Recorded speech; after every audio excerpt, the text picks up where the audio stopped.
All right, I just want to say welcome to my family room. I haven't done a video in some time, haven't made an upload. We've had a number of things that have just really made some demands on our time.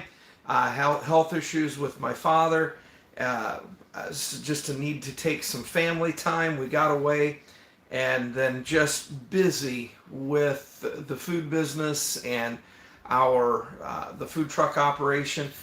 We're winding down from our busy season, now moving into some of the holiday season, and that still is a huge consumption of our time. More in the winter preparations that we're making during this time of year, and then of course we spin right into gearing up and getting ready for uh, wedding season and grad parties, and then moving right back into another summer. So I just wanted to take a few minutes, and hopefully somebody actually joins us live. I actually have not used the live feature. I think we did one live video the day after we obtained enough subscribers to even use the live feature here on YouTube. And so we've not done much with it. And I've done some presentations and some classes on foraging, food preservation, and food safety. So I thought it might be a good time just to come on here while we have this little bit of an upload gap and throw some content at you, and hopefully help address some questions. There have been several questions of recent about kind of what we do and why we do what we do, and why we're doing these videos at all, why this is an extension of our overall business and our business model. So first, a little bit about myself. I am a food safety specialist. I have numerous certifications, including ServSafe, food security certifications, and I worked in food security and food safety for about 9 years in all. Volunteered for a number of years, including some time and stints with Feeding America and a number of other food agencies in building food sustainability. And during that course of time, one of the things that I became very keenly aware of is that many people have a fear of their food. They're afraid of food. And today, that's probably no more unwarranted than at any other time in history. Our science and our knowledge of food safety is so far advanced from what it was even just 50 to 100 years ago. And so what I really set out to do is to educate people about their food and how to enjoy their food safely and more sustainably, regardless of income, regardless of circumstances. So I'm a food safety specialist.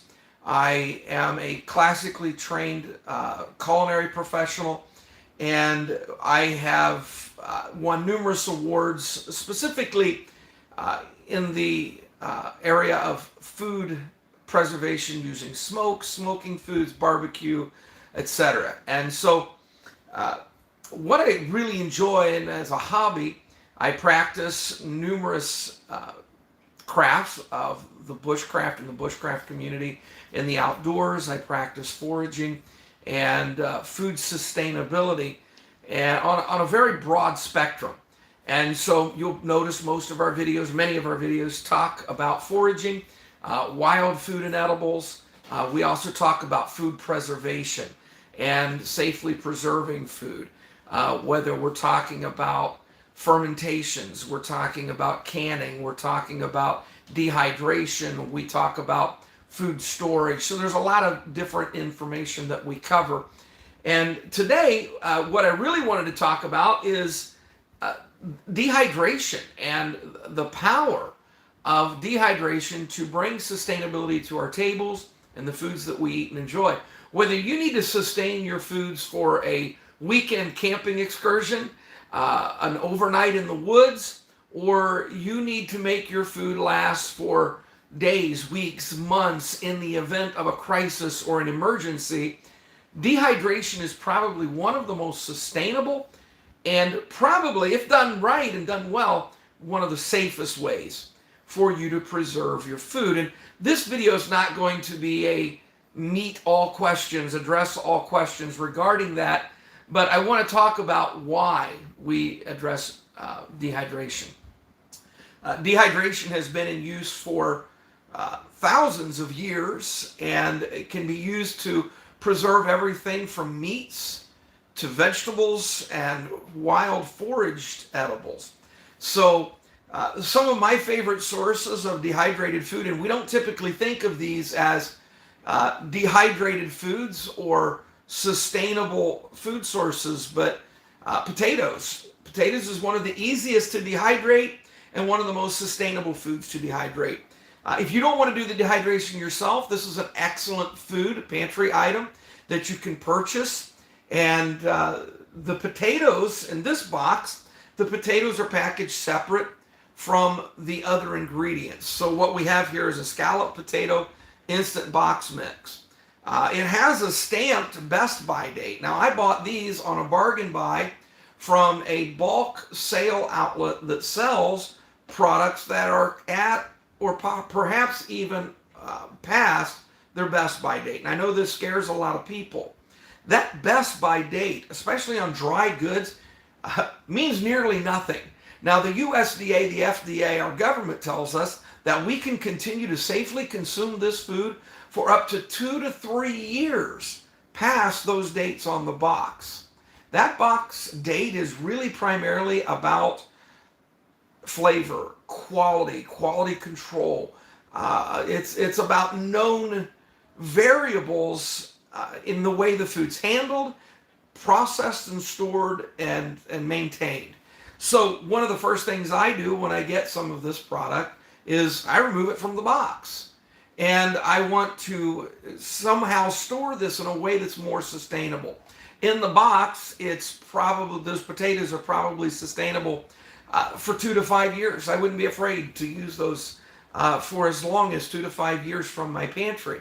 However, if I vacuum sealed those, one of my favorite ways to vacuum seal is in jars, and I even reuse jars. Any of the pop top jars that have that notorious pop top can be cleaned. I sanitize these in the oven, place my food product in it. In fact, this is potatoes that I dehydrated myself.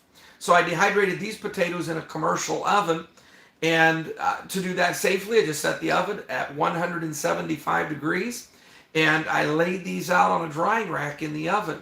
I then lowered the temperature after 45 minutes to an hour to about 135 degrees. So these never dropped below that 135 degree temperature safe zone, and continued to dehydrate these until they were absolutely dry. And so I want to remove as much of the moisture from them as possible. And then I put them in a jar and simply vacuum pack them. And maybe we'll do a video on just how we do some of that vacuum sealing with jars and using a vacuum canister at some point. But that's pretty easy to find all over YouTube, all over the internet.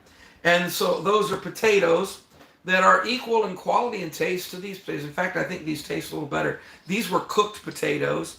You can see I've already used more than half the jar. That's one of the reasons I like jars. I can remove content from the jar. In fact, I pack these when I go on multi-day camping trips. And so I can rehydrate these and then do fried potatoes while I'm out in the woods. And so they taste fantastic. So those were cooked potatoes. I took my leftovers, sliced them thin, dehydrate them, and then vacuum seal them. And those I can keep in my pantry for 1 to 2 years very comfortably and use those as I need them. I'll remove these from the box and vacuum seal them separate from the seasoning package. Now, the reason I do that is the seasoning package in this particular pack, I don't have my glasses here close by, but this does contain milk.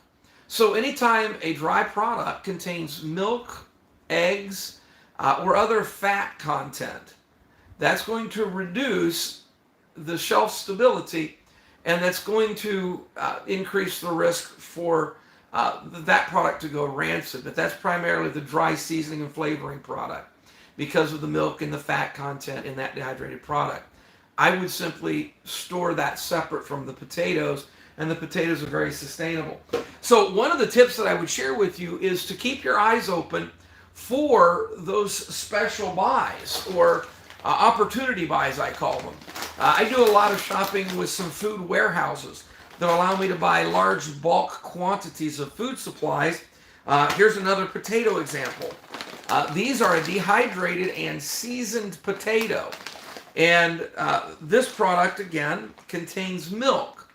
Again, I would not be at all nervous about keeping this in my pantry. It's a dehydrated product. The seasoning's already mixed with the potatoes. So I would remove this from this pouch, and I would place it either in glass jars, or I would use our own packaging and thoroughly vacuum seal this. And that vacuum sealing makes it far more sustainable. At that point, I would certainly feel comfortable keeping this as long as possible, even 5 years. That's me. Now, typically what I look for when I'm looking for these opportunity buys are dehydrated and dried foods that do not contain the fat ingredients or the fat products. And so those will give you longer shelf sustainability, longer shelf life. So that's an excellent one. I love these guys. Progresso makes a whole line of soups, and they're delicious. Matter of fact, my house smells really well right now because this one was cooked this evening. This is a minestrone soup mix. Now this one contains both egg and milk.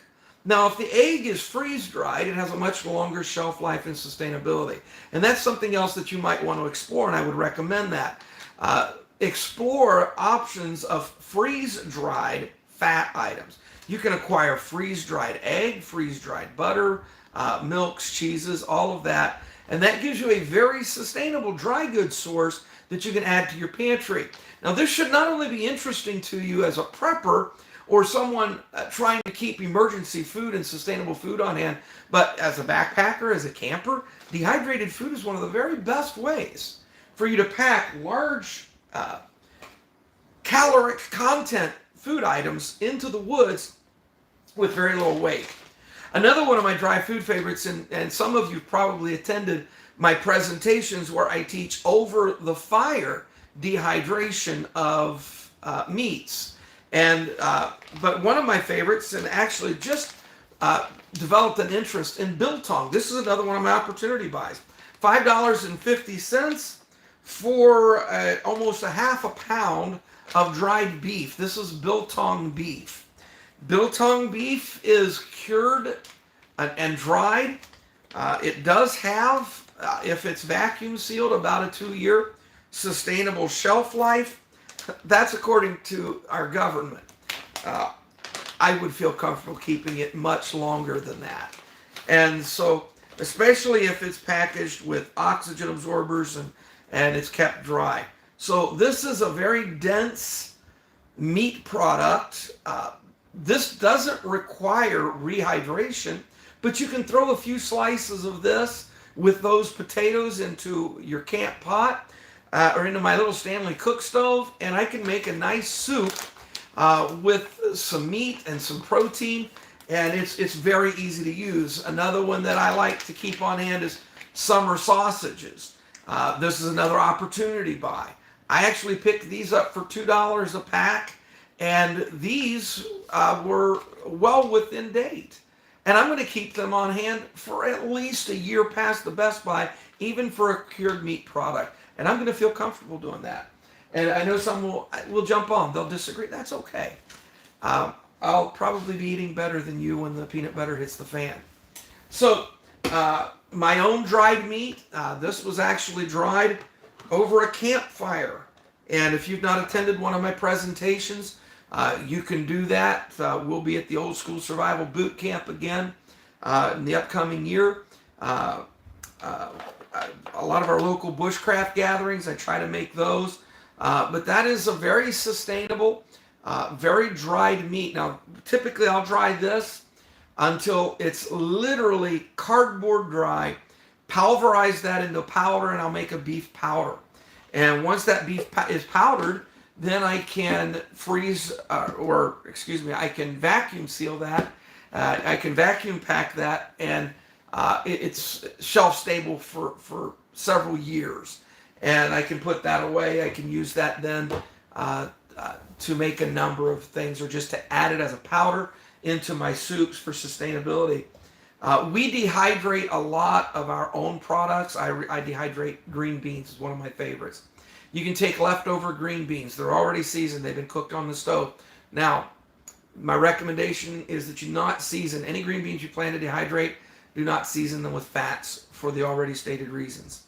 So I'll take my beans that have been seasoned with salt, pepper, garlic powder, and maybe some chopped garlic.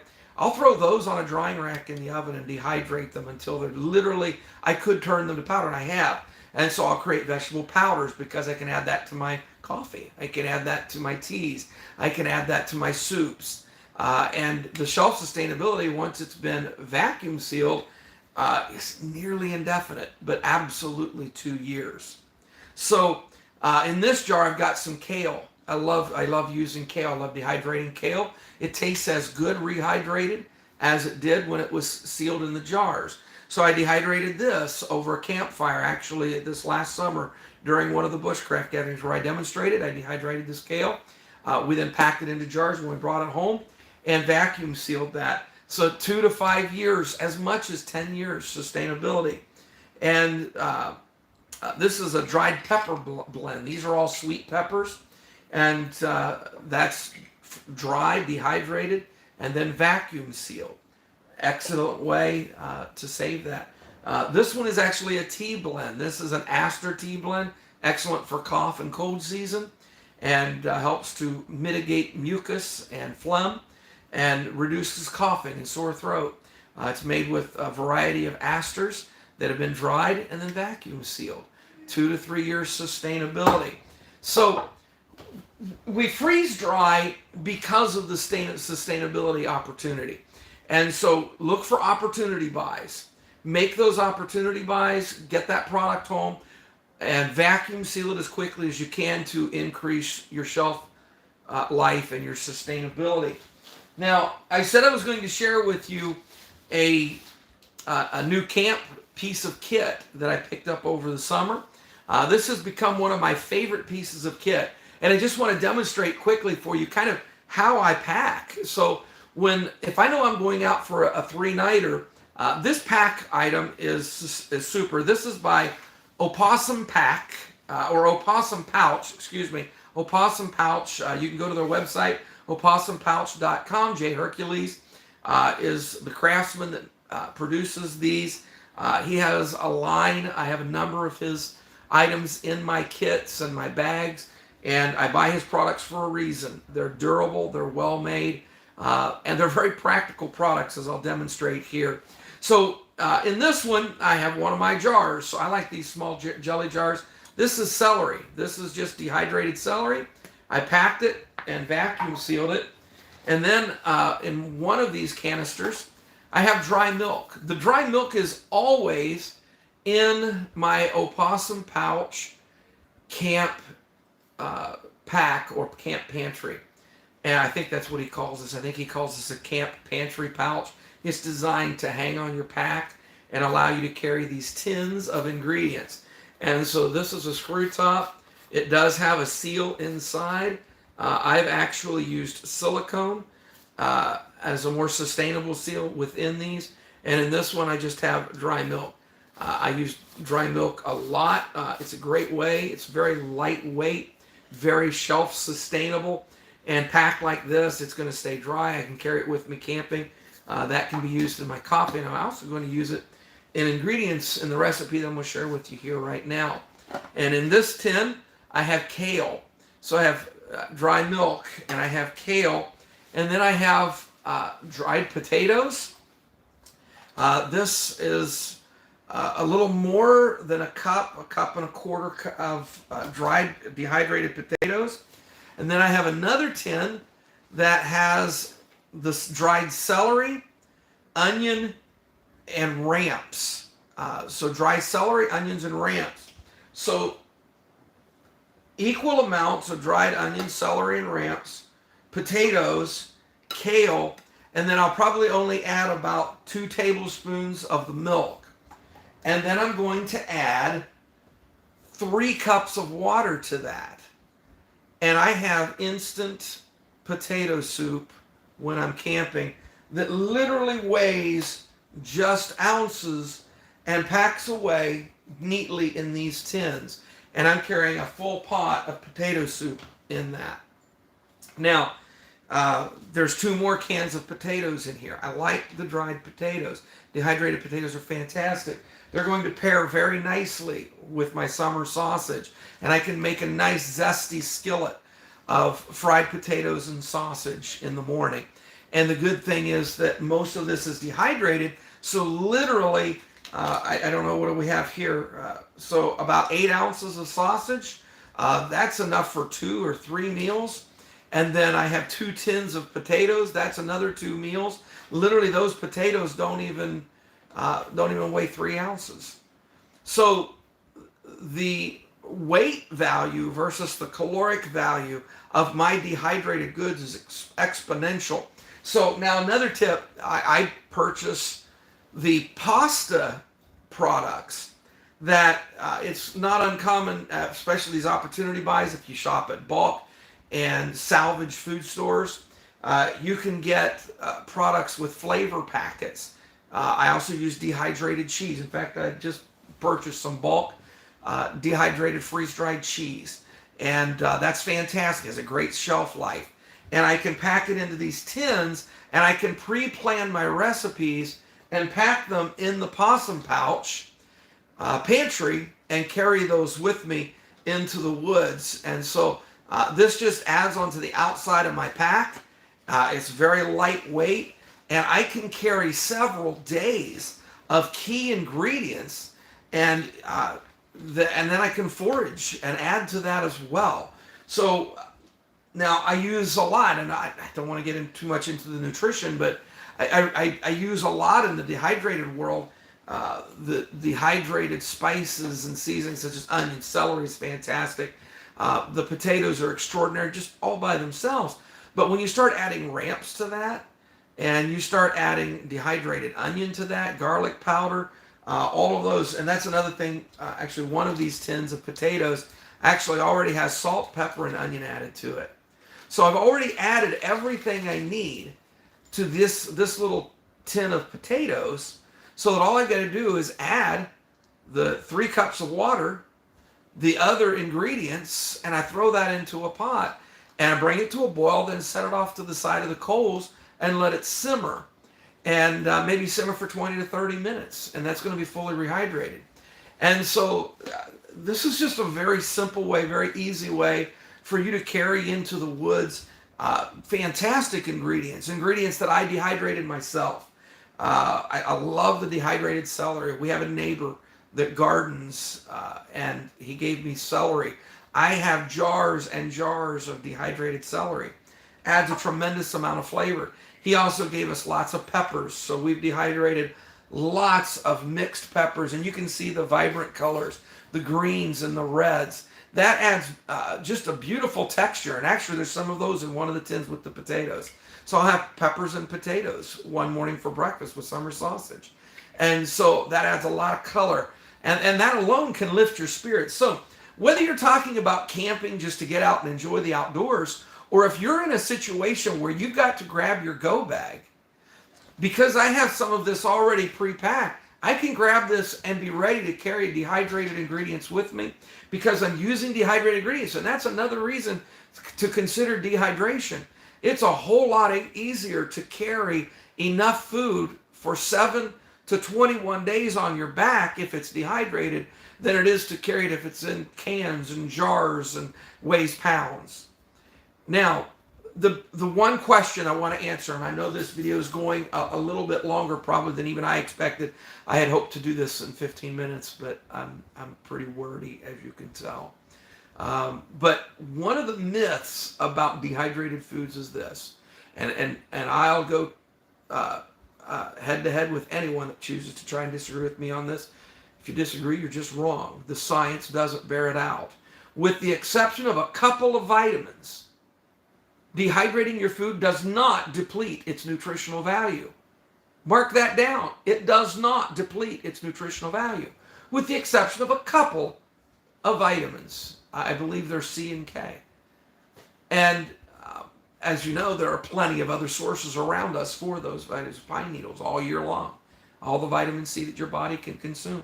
So, yeah, vitamin C and K, but these dehydrated vegetables are very nutrient rich, and they certainly beat hunger. So, dehydration is the most sustainable way for you to carry large caloric nutritional content over any distance. If you need to flee from a storm, if you need to flee from war, if you need to flee any natural catastrophe or disaster, if you need to pack just into the woods for an extended stay, dehydrated foods are definitely going to be the source of nutrition of choice. And the good news is you can make your own dehydrated foods. Basically, remember this, and there are other videos on my YouTube channel, and I'll be sharing some safety videos coming soon. But basically, just stay within the safe zone. Whether you're talking about fresh meats, fruits, vegetables, eggs, keep them in the safe zone as much as possible. And typically, that means that you want to keep your food below 40 degrees until it's thoroughly dehydrated and you're ready to process it finally and store it. Keep it below 40 degrees and or keep it above 135 degrees. At 165 degrees, all of those nasty viruses and microorganisms and bacteria that want to eat you back are destroyed. And I don't want to get into all, there are anaerobic bacteria, there are anaerobic risks. I know all of that. But those are so minuscule, they are so minimal. And that's one of the reasons we do this, is because the big government tech, and the food industry is in part guilty as well. Have done a lot to encourage fear and to spread fear about our foods. There are some basic things. I love studying and learning from 17th and 18th century food preservation. And so many of one of the reasons all that's fascinating to me is today we have the science that makes it very clear to us why what they did all the way back then was so effective. But many of you watching this video, and many that I talk to, wouldn't consider eating water glassed eggs today, wouldn't consider eating some home canned goods today. And I guess that just means there's more for those of us who know better. So, dehydration. I'd like to hear your questions. I think I said in the beginning, this is my first real live video. And so I hope maybe I've at least brought about some interest. I'd like to have some conversation.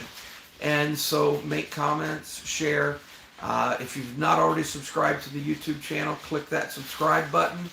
And by all means, we want to have open dialogue. There'll be a lot more of these videos coming. I think live gives me the opportunity to do these quick impromptu, and with my business and family. Sometimes it's just all I'm going to have time for. So I want to get the content out here to you. I want to answer your questions. I want to have more dialogue in the YouTube platform. We're also looking at other media outlets where we can share information with you as well. So get outside, enjoy the outdoors, eat the outdoors, and love life. May God bless you, and look forward to your comments, questions, and any questions that this may have raised for you. Thank you very much.